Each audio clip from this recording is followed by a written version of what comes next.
পুজোর সময় থিমের লড়াই আমরা প্রত্যেকে দেখেছি, কিন্তু পুজোর মতো সেবাশ্রয় থিমের লড়াই অভিষেক বন্দ্যোপাধ্যায় নজরে পড়তে কোটি কোটি টাকার ক্যাম্প তৈরি করা হয়েছে, এমনটাই অভিযোগ।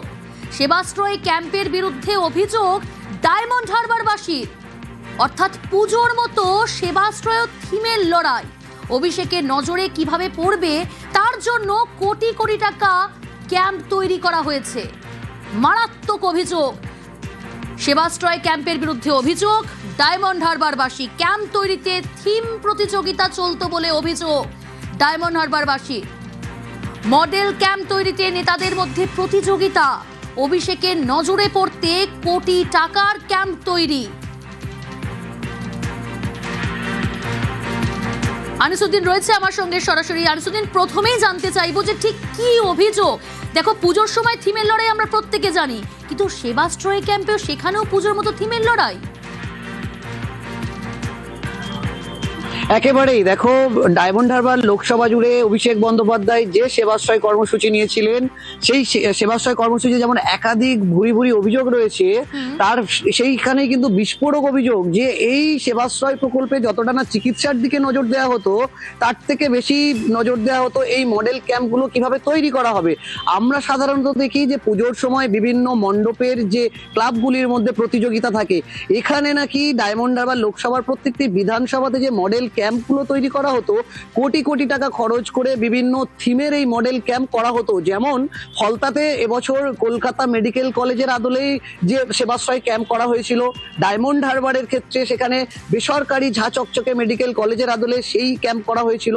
এবং যার জন্য যে নেতা, অর্থাৎ যে বিধানসভা এলাকায় এই ক্যাম্প তৈরি করা হতো, এবং এর মধ্যে কিন্তু নেতাদের মধ্যে প্রতিযোগিতা থাকতো কে সবচেয়ে ভালো এই থিম মডেল ক্যাম্প তৈরি করতে পারবে। অভিষেক বন্দ্যোপাধ্যায়ের নজর কাড়ার জন্য এই ধরনের মডেল ক্যাম্প করা হতো, এমনটাই ডায়মন্ড হারবারের বাসিন্দারা অভিযোগ করছেন। কারণ যে নেতা যত ভালো মডেল ক্যাম্প তৈরি করতে পারবে, সেই নেতা নাকি অভিষেক বন্দ্যোপাধ্যায় তত ঘনিষ্ঠ হতে পারতেন। আর এই সমস্ত যে মডেল ক্যাম্প করা হতো, সেগুলো তোলাবাজির টাকায় এই কোটি কোটি টাকার যে ক্যাম্প করা হতো, যেখানে 3D যে জায়ান্ট স্ক্রিন, সেগুলো ভিন রাজ্য থেকে ভাড়া করে আনা হতো, যেখানে লক্ষ লক্ষ টাকা সেখানে ইনভেস্ট করা হতো বলে অভিযোগ করা হচ্ছে। এমনকি ডায়মন্ড হারবার সহ যে বিভিন্ন বিধানসভায় যে মাঠগুলিতে এই ক্যাম্পগুলো করাতো, সেগুলো আদতেই কিন্তু খেলার মাঠ। সেই খেলার মাঠ বন্ধ করে দিয়ে ছেলেদের খেলার মাঠ বন্ধ করা হতো, যেখানে ফুটবল থেকে শুরু করে বিভিন্ন খেলার অনুশীলন করা হয়, সেই মাঠ বন্ধ করে দেওয়া হতো এবং সেখানে কংক্রিটের এই মডেল ক্যাম্প করা হতো। চলতো প্রতিযোগিতা, কারণ অভিষেক প্রতিযোগিতা করা হতো কিভাবে অভিষেকের নজরে আসা যায়, আর তার জন্য তোলাবাজির টাকায় কোটি টাকা ইনভেস্ট করে ক্যাম্প তৈরি করা হতো, সেবাশ্রয় ক্যাম্প। সেখানেও থিমের লড়াই। দুটো ছবি দেখাই আপনাদের, দেখুন তো চিনতে পারছেন কিনা। ফলতা বিধানসভা, এদিকে ডায়মন্ড হারবার, দুটো ছবি। সেখানে সেবাশ্রয় ক্যাম্প করা হয়েছে। একদিকে মেডিকেলের আদলে কলকাতা মেডিকেল কলেজ, তার আদলে সেবাশ্রয় ক্যাম্প। এর পাশাপাশি যে ছবি দেখাচ্ছি আপনাদের ডায়মন্ড হারবার, সেখানে বেসরকারি হাসপাতালের আদলে ক্যাম্প। বেসরকারি হাসপাতালের মডেলে আদলে হচ্ছে ক্যাম্প তৈরি করা হয়েছে, সেবাশ্রয় ক্যাম্প। ডায়মন্ড হারবার লোকসভায় আলাদা আলাদা থিম ক্যাম্পের অভিযোগ। কোটি টাকা দিয়ে এই ক্যাম্প করা হয়েছে এবং সেই তোলাবাজির কোটি টাকায় ক্যাম্প তৈরির অভিযোগ ডায়মন্ড হারবারবাসীর।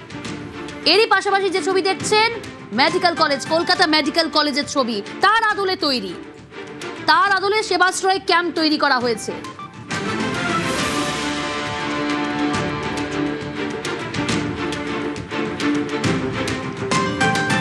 ফলতা বিধানসভায় কলকাতা মেডিকেলের আদলে সেবাশ্রয় ক্যাম্প, সেই ছবি দেখছেন আপনারা। তোলাবাজির কোটি টাকায় ক্যাম্প তৈরির অভিযোগ।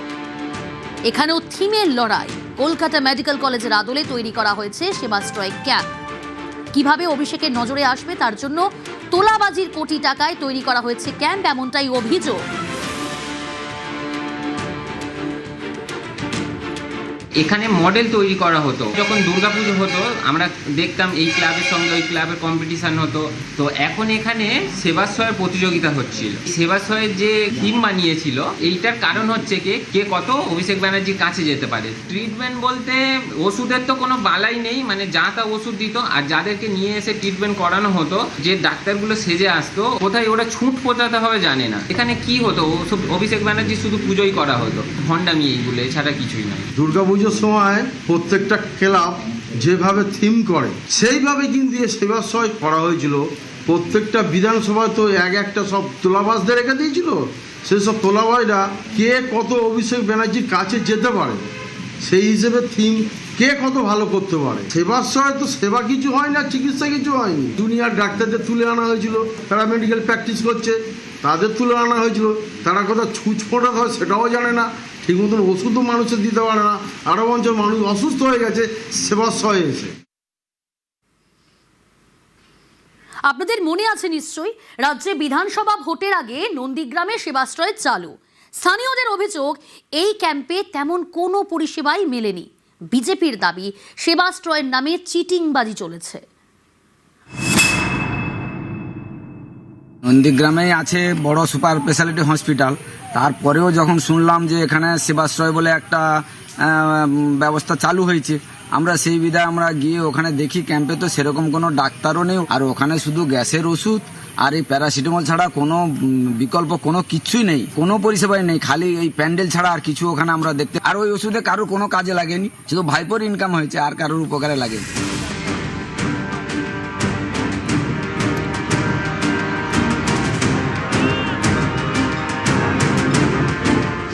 সেবাশ্রয় 2025 সালে নিজের নির্বাচনী কেন্দ্র ডায়মন্ড হারবারে এই হেলথ ক্যাম্প চালু করেন অভিষেক বন্দ্যোপাধ্যায়।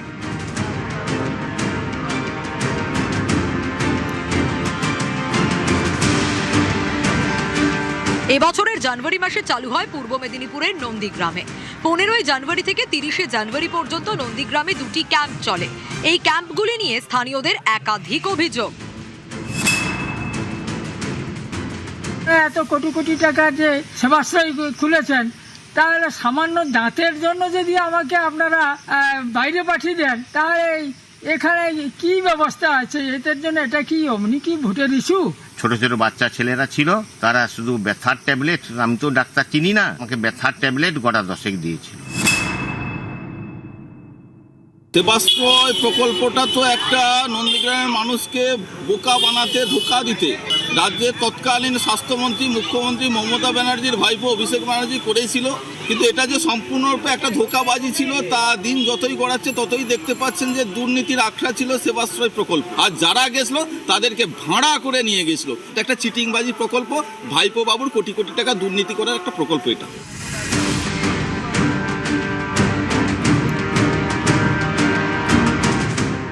নন্দীগ্রামের সেবাশ্রয় ক্যাম্প নিয়ে যা যা অভিযোগ সামনে আসছে, যা বিতর্ক সামনে আসছে, সবকিছু নিয়ে তদন্ত করুক প্রশাসন, চাইছেন নন্দীগ্রামের মানুষজন।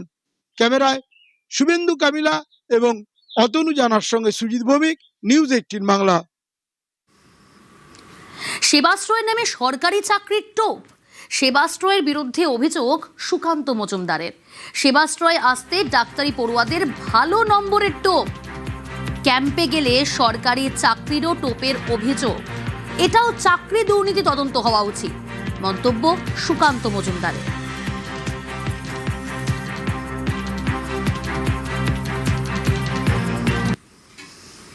যেভাবে অভিযোগ আসছে, সেবাশ্রয়কে তো এখন দুরাশ্রয় মনে হচ্ছে, দূর অভিসন্ধি নিয়ে মনে হচ্ছে এগুলো করা হয়েছে। এবং যেভাবে হোমিওপ্যাথি ডাক্তারও না, ছাত্র যারা, তাদেরকে নিয়ে এসে চিকিৎসা করানো হয়েছে, এলোপ্যাথি ডাক্তার বলে, বিশিষ্ট নিউরো স্পেশালিস্ট বলে, তার সাথে বলা হয়েছে যে সমস্ত ছাত্ররা, ডাক্তারি ছাত্র পড়ুয়ারা এই সেবাশ্রয় বা দুরাশ্রয়ে অংশগ্রহণ করবেন, তাদের পরীক্ষাতে ভালো মার্কস পাওয়া যাবে এবং সরকারিও চাকরি নাকি তারা পাবেন। এবং যেহেতু চাকরি দুর্নীতি আগে থেকে ইডি সিবিআই তদন্ত করছে, তাদের উচিত এটাকে নিজেদের তদন্তের আওতায় আনা। এটাও চাকরি দুর্নীতি।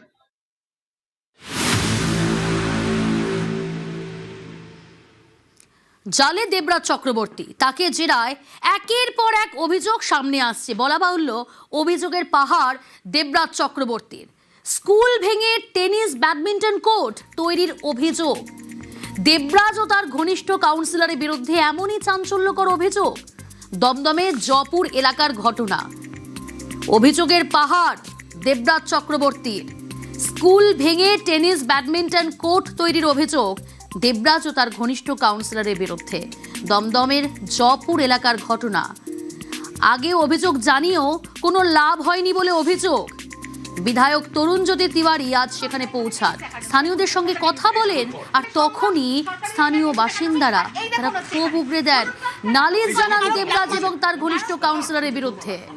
এই দেখুন এই দেখুন এখানে প্লাম্বিং এর কাজটা কি করে করবে আপনি বলুন? আপনাদের আগুন লাগে কাউকে উদ্ধার করতে পারবেন? উদ্ধার করতে যেমন এটা যদি ইলিগ্যাল তা আপনার এটাও তো ইলিগ্যাল মশাই, কেন বলবো? আপনার কোনো ছাড় আছে? এটা তো প্রমোটিং করে গেছে, আপনারা কিনেছেন তো, লাইব্রেরি আপনাদের নয়। করে গেছে প্রমোটিং এখান থেকে কিনেছে না পুরো যেভাবে আছে সুতরাং আন্দোলনটা আমরা করি সঞ্জয় দা আর দেবরাজের এরকম অসহনীয় অত্যাচারের বিরুদ্ধে, কিন্তু এই আমরাই কজন যারা কনস্ট্যান্টলি মুখ তুলে গেছি। একটা ছবি দেখাচ্ছি আপনাদের, দেখুন এই যে স্কুল ভেঙে টেনিস কোর্ট বানানো হয়েছে, জানলা দিয়ে দেখাচ্ছেন সেই স্থানীয় বাসিন্দা, তার বাড়ির জানলা থেকে দেখাচ্ছেন। আজ বিধায়ক তরুণজ্যোতি তিওয়ারি তিনি যান এবং তার কাছে নালিশ জানান স্থানীয়রা। আরো বিস্তারিত জানবো, অনুপ রয়েছে আমার সঙ্গে সরাসরি। অনুপ, তরুণজ্যোতি তিওয়ারি বিধায়ক তিনি আজকে গিয়েছিলেন এবং স্থানীয় বাসিন্দারা তারা নালিশ জানালেন। প্রথমে জানতে চাইবো ঠিক কি অভিযোগ, স্কুল ভেঙে টেনিস কোর্ট, মানে অভিযোগের পাহাড় তো দেবরাজকে নিয়ে।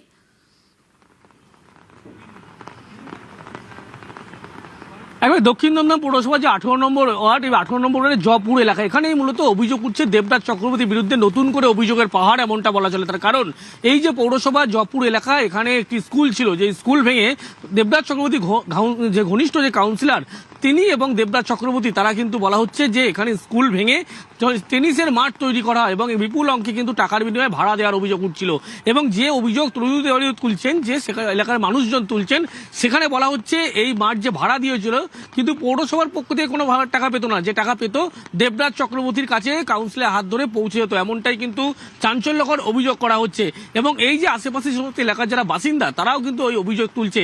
তার কারণ এই যে মাঠ যখন করা হয়েছিল, গোটা মাঠের চারপাশ সেট দিয়ে কিন্তু ঘিরে ফেলা হয়েছিল, ফলে এলাকার মানুষজন যাদের অন্য ফ্ল্যাট ছিল কোনোভাবে হাওয়া বাতাস ঢুকতো না, তারা অভিযোগ করছে সূর্যের আলো তারা দেখতে পেত না। তার কারণ একেবারে যে গোটা এলাকায় সেট দিয়ে ঘেরা ছিল। বারবার তৎকালীন বিধায়ক থেকে শুরু করে থানার পুলিশ প্রত্যেককে জানানো ছিল, কিন্তু কেউ কোনো কর্ণপাত করেনি। শেষমেশ তো বিধায়ক তরুণজ্যোতি তিওয়ারি তিনি জয়ী হয়েছেন, তাকে যখন গোটা বিষয়টি জানানো হয়, তিনি আজকে সেই এলাকায় গিয়েছিলেন এবং সেখানে যখন যান গোটা অভিযোগ শোনেন, সে পক্ষে দেখা যায় যে কার্যত এলাকার মানুষ তারা ক্ষোভ উপড়েছে। কারণ 50 থেকে 60টি বেশি ফ্যামিলি তারা কিন্তু সেখানে যেভাবে দিন কাটাচ্ছে, সেখানে কিন্তু কোনোভাবে কেউ কর্ণপাত করছে না, ব্যবস্থা নিচ্ছে না। শেষমেশ পৌরসভার পক্ষ থেকে গোটা বিষয়টি যেমন ক্ষতি দেখার আশ্বস্ত করা হয়েছে, অন্যদিকে বিধায়ক তরুণ দর্শকদের শোনায় স্থানীয় বাসিন্দা তাদের ঠিক কি অভিযোগ। আমাদের অভিযোগ হচ্ছে যে এইখানে 3 তলা সমান করে ঘিরে বন্ধ করে দেওয়া হচ্ছে টিনের সেটটা, সেটাতে আমাদের আলো বাতাস পুরো বন্ধ হয়ে গেছে এবং এখানে বাইরে থেকে পয়সা দিয়ে খেলছে, অথচ আমরা সাধারণ যেখানে স্থায়ী বাসিন্দা 100 বছরের উপরে, তারা এই জিনিসটা সাফার করছে। সেখানে গার্বেজ বলুন, মেন হচ্ছে সাউন্ড পলিউশন, এবং এটার জন্য আমাদের যে ফান্ডামেন্টাল রাইটস, আমরা যে সামান্য আলো বাতাস, সেইটুকু আমাদের বন্ধ হয়ে গেছে। অবজেকশন প্রত্যেক জায়গাতে ওনার একটা স্বভাব ছিল যে উনি খালি জমিটা দখল করেই ক্ষান্ত দেন না, উনি তার সঙ্গে রাস্তাটাকেও দখল করেন। এটাকে আর করানো যায়নি, কারণ বুঝতেই পাচ্ছেন যে তখন যে আলো হাওয়া বাতাস সমস্ত কিছু বন্ধ।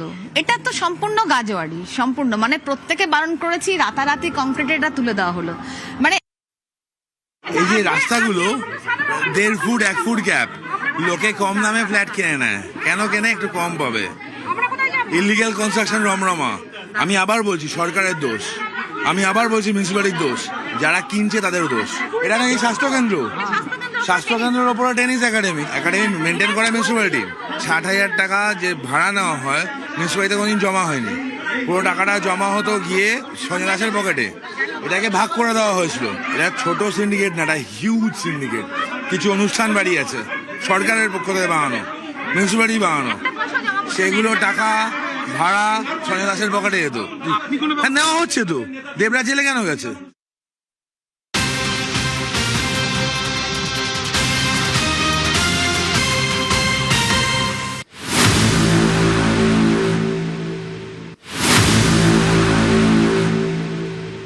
যেমনটা বলছিলাম, অভিযোগের পাহাড় দেবরাজ চক্রবর্তীর। স্ক্যানারে দেবরাজ অদিতির হিসেব বহির্ভূত সম্পত্তিতে নজরে বা সেটের। অনুপ রয়েছে আমার সঙ্গে। অনুপ, আয় বহির্ভূত সম্পত্তি অর্থাৎ হিসেব বহির্ভূত সম্পত্তির ঠিক কি অভিযোগ দেবরাজ চক্রবর্তী অদিতি মুন্সির বিরুদ্ধে?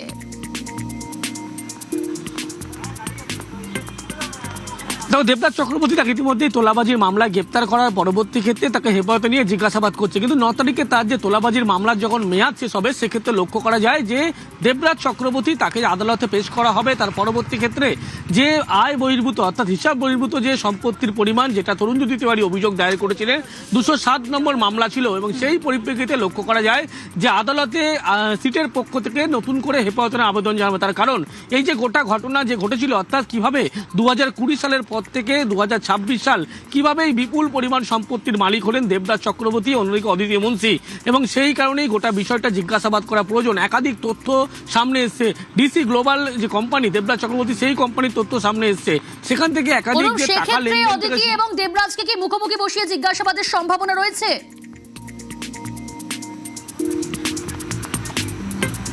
তো সিটের পক্ষ থেকে বলা হচ্ছে প্রথমে দেবরাজ চক্রবর্তী তাকে যেমন জিজ্ঞাসাবাদ করা হবে, কিন্তু এই মামলায় দেখা গেছিল যে অদিতি মুন্সি তাকে একবার জিজ্ঞাসাবাদ করা হচ্ছে। দ্বিতীয়বারে প্রথমে দেবরাজ চক্রবর্তীর বয়ান অনুসারে অদিতি মুন্সিকে জিজ্ঞাসাবাদ করা হবে, তার পরবর্তী ক্ষেত্রে দেবরাজ চক্রবর্তী অদিতি মুন্সি দুজনকে মুখোমুখি বসিয়ে জিজ্ঞাসাবাদের এই বেশ নজর থাকবে।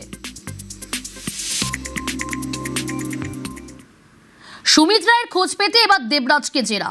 অভিষেকের পিএ সুমিত রায়ের খোঁজে সিট। দেবরাজ চক্রবর্তীকে প্রায় 2 ঘন্টা জিজ্ঞাসাবাদ সিটের। সুমিতের সঙ্গে ভালো যোগাযোগ ছিল দেবরাজ চক্রবর্তীর।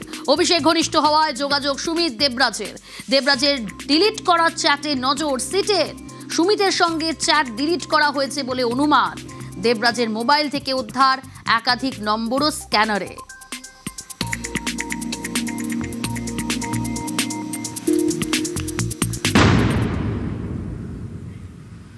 দেবরাজের বিরুদ্ধে সব মামলার তদন্তে সিট। শুধু তোলাবাজি নয়, সব মামলার তদন্তে সিট। দেবরাজের বিরুদ্ধে বাগুইআটি থানায় 10 অভিযোগ। 10 অভিযোগের মধ্যে 8টিতে মামলা দায়ের পুলিশের। এবার দেবরাজের সব মামলার তদন্তে সিটের তদন্তকারীর সংখ্যা বাড়ানো হতে পারে।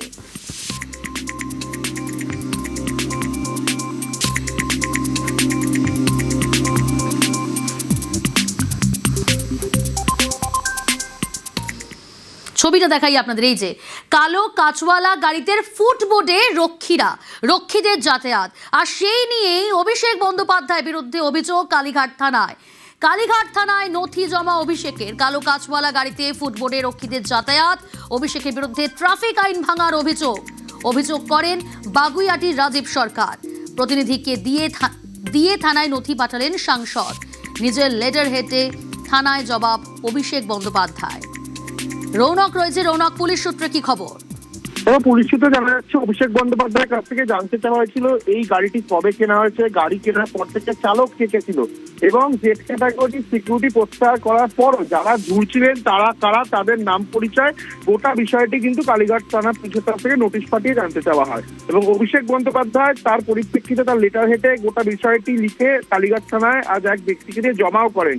কিন্তু পুলিশ সূত্রে খবর যে নথি তিনি দিয়েছেন সেই নথি অসম্পূর্ণ। সেই নথি দেখে কিন্তু পুলিশের তদন্তে অগ্রগতি এখনো পর্যন্ত হয়নি। এই কারণে অভিষেক বন্দ্যোপাধ্যায়কে এই ট্রাফিক আইন ভঙ্গের ঘটনায় আবারও কিন্তু নোটিশ দেওয়া হতে পারে কালীঘাট থানা পুলিশ সূত্রে, এমনটাই খবর। বেশ।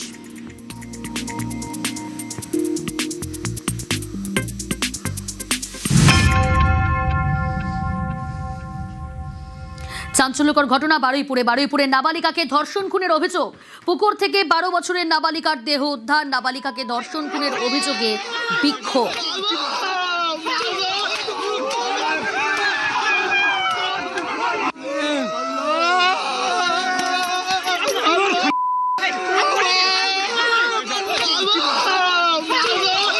বারুইপুরে নাবালিকাকে ধর্ষণ খুনে সেখানে বিক্ষোভ। নাবালিকার দেহ উদ্ধার হয়। পুকুর থেকে 12 বছরের নাবালিকার দেহ উদ্ধার। ধর্ষণ খুনের অভিযোগে বিক্ষোভ। দেহ আটকে রেখে বিক্ষোভ স্থানীয় বাসিন্দাদের। ধর্ষণ খুনে অভিযুক্ত সন্দেহে গণপিটুনি। পরিস্থিতি উত্তপ্ত হয়ে ওঠে। ঘটনাস্থলে পৌঁছায় পুলিশ এবং র্যাব। পুলিশ গিয়ে দেহ উদ্ধার করে। বিক্ষোভ দেখানো হয়, রাস্তায় আগুন ধরিয়ে সেখানে বিক্ষোভ দেখানো হয়। রীতিমতো উত্তপ্ত পরিস্থিতি তৈরি হয় বারুইপুরে। কেন্দ্রীয় বাহিনী পুলিশকে লক্ষ্য করে সেখানে ইট ছোড়া হয়। ধর্ষণ খুনে অভিযুক্ত সন্দেহে গণপিটুনি গণপিটুনিতে একজনের মৃত্যুর অভিযোগ। অভিযুক্ত অপরাধ স্বীকার করেছে বলে দাবি। বারুইপুরে পুলিশের গাড়িতে ভাঙচুর করা হয়। কেন্দ্রীয় বাহিনী পুলিশকে লক্ষ্য করে ইট। বেশ কয়েকজন পুলিশ কর্মী আহত হয়েছেন। আহত এক পুলিশ কর্মীকে কলকাতায় স্থানান্তর করা হয়েছে।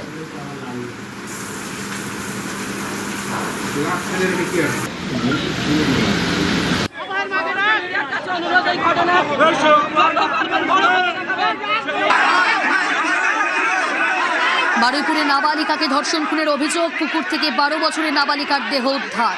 নাবালিকাকে ধর্ষণ খুনের অভিযোগে বিক্ষোভ। দীর্ঘক্ষণ দেহ আটকে রেখে বিক্ষোভ দেখান স্থানীয় বাসিন্দারা। ঘটনাস্থলে পৌঁছায় পুলিশ এবং কেন্দ্রীয় বাহিনী। ধর্ষণ খুনে অভিযুক্ত সন্দেহে গণপিটুনি দেওয়া হয়। গণপিটুনিতে একজনের মৃত্যুর অভিযোগ। অভিযুক্ত অপরাধ স্বীকার করেছে বলে দাবি। বারুইপুরে পুলিশের গাড়িতে ভাঙচুর। কেন্দ্রীয় বাহিনী পুলিশকে লক্ষ্য করে ইট। বেশ কয়েকজন পুলিশ কর্মী আহত হয়েছেন। আহত এক পুলিশ কর্মীকে ইতিমধ্যেই স্থানান্তরিত করা হয়েছে।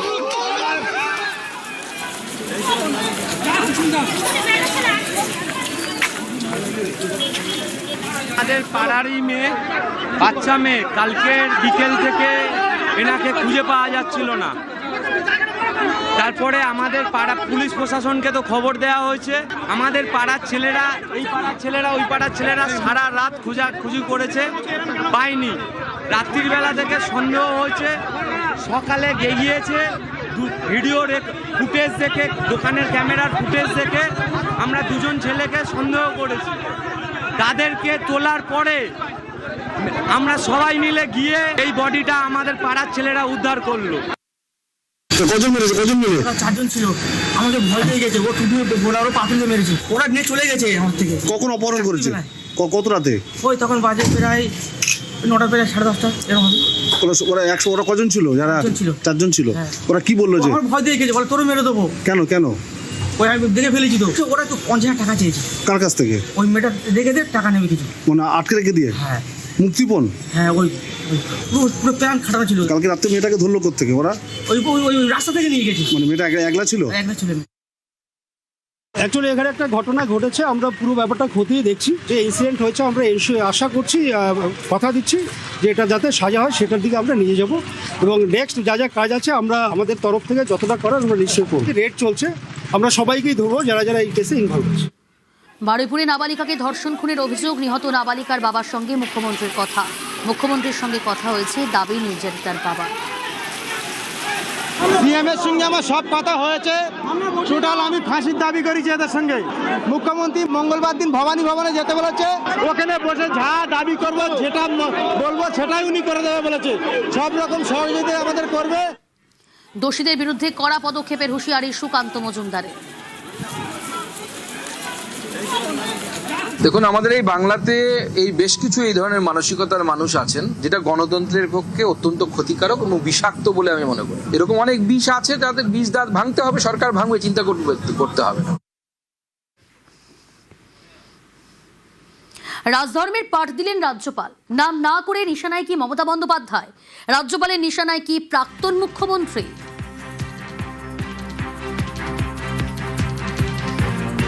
Bharat's democracy has survived and thrived. It is not because of the constitution alone. People of Bharat have trust in the institutions. That we have a judiciary which is fair, we have election commission which is fair, we have CAG, Control Accountant General, who is fair. Institution, the trust in the fairness. And look at what some people occupying responsible positions, what they're doing. Their 24-hour job is to discredit. If you win the elections, quiet. The moment you lose it, vote chori ho gayi.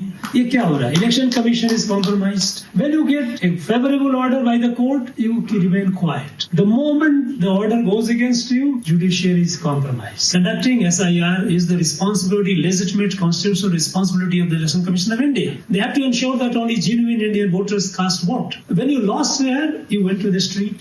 No, this is wrong. You are trying to create anarchy. You are trying to create chaos in the society. Now, this is our biggest challenge. আসল তৃণমূল কারা? নাম, logo, অ্যাকাউন্টের লড়াইয়ে দিল্লিতে নজর। আজই দিল্লিতে কল্যাণ Bandyopadhyay, Derek O'Brien কমিশনের নথি জমা দেবেন মমতা তৃণমূলের দুই নেতা। আরো বিস্তারিত জানার চেষ্টা করব নির্বাচন কমিশন সূত্রে কি খবর, অর্থাৎ একটা তৎপরতা দেখা যাচ্ছে কালীঘাট শিবিরে। আবির রয়েছে আমার সঙ্গে। আবির, এবং কিছুদিন আগে ঋতব্রত বন্দ্যোপাধ্যায় গোষ্ঠীর তরফ থেকে তারা 10 সদস্য তারা যান জ্ঞানেশ্বর সহ নির্বাচন কমিশনের ফুল বেঞ্চের সঙ্গে তারা সাক্ষাৎ করেন এবং তাদের তরফ থেকে বিভিন্ন নথি নির্বাচন কমিশনের কাছে জমা দিয়ে আসা হয়। এবং তারপরে দেখতে পাওয়া যায় যে 2রা জুলাই নির্বাচন কমিশনের তরফ থেকে কালীঘাটপন্থী তৃণমূল কংগ্রেস এবং ঋতব্রত বন্দ্যোপাধ্যায়পন্থী তৃণমূল কংগ্রেস উভয় পক্ষকে চিঠি দেওয়া হয় এবং বলা হয় যে সোমবার সন্ধ্যের মধ্যে তাদের কিছু জবাব চাওয়া হয় কমিশনের তরফ থেকে। তার কারণ এই জবাবের উপরই নির্ভর করবে যে নাম, প্রতীক, অ্যাকাউন্ট কাদের কাছে থাকবে। অনেকেই বলছেন যে গোটা প্রক্রিয়াটি আদালত পর্যন্ত করাতে পারে, তবে তার আগে দাঁড়িয়ে এটা অত্যন্ত গুরুত্বপূর্ণ যে কমিশন কি সিদ্ধান্ত নিতে পারে। তো তার জন্যই হচ্ছে কল্যাণ বন্দ্যোপাধ্যায়, ডেরেক ওব্রায়েন যারা রয়েছেন সাংসদ তৃণমূল কংগ্রেসের, তারা ইতিমধ্যে দিল্লি পৌঁছেছেন এবং সরাসরি তারা নির্বাচন কমিশনে গিয়ে তাদের যে জবাব, সেই জবাব তারা সেখানে দিতে চলেছেন। অন্যদিকে ঋতব্রত বন্দ্যোপাধ্যায় গোষ্ঠী তারাও সম্পূর্ণ প্রস্তুত। তাদের বক্তব্য, তারা একদম আইনত প্রক্রিয়া মেনে যে নথি জমা দেওয়া দরকার তারা সেই নথি জমা দিয়েছেন এবং আগামীকালও তাদের আইনজীবীদের তরফ থেকে জমা দেওয়া হবে। প্রয়োজন বোধ করলে তাদের কোনো একজন প্রতিনিধি তিনিও দিল্লিতে গিয়ে নির্বাচন কমিশনের কাছে জমা দিতে পারেন।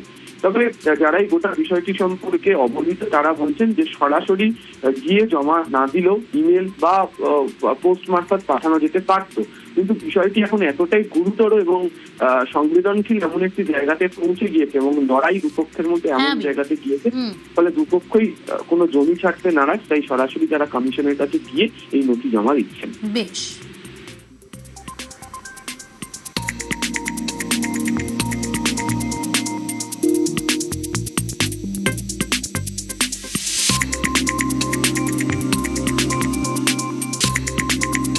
নির্বাচন কমিশনের সামনে যে প্রতিবেদন দেব সেটা তৈরি। ডেরেক ওব্রায়েন আর কল্যাণ বন্দ্যোপাধ্যায় যাবে, ওরা সম্ভবত আজই দিল্লি যাবেন, কালকে কোনো সময়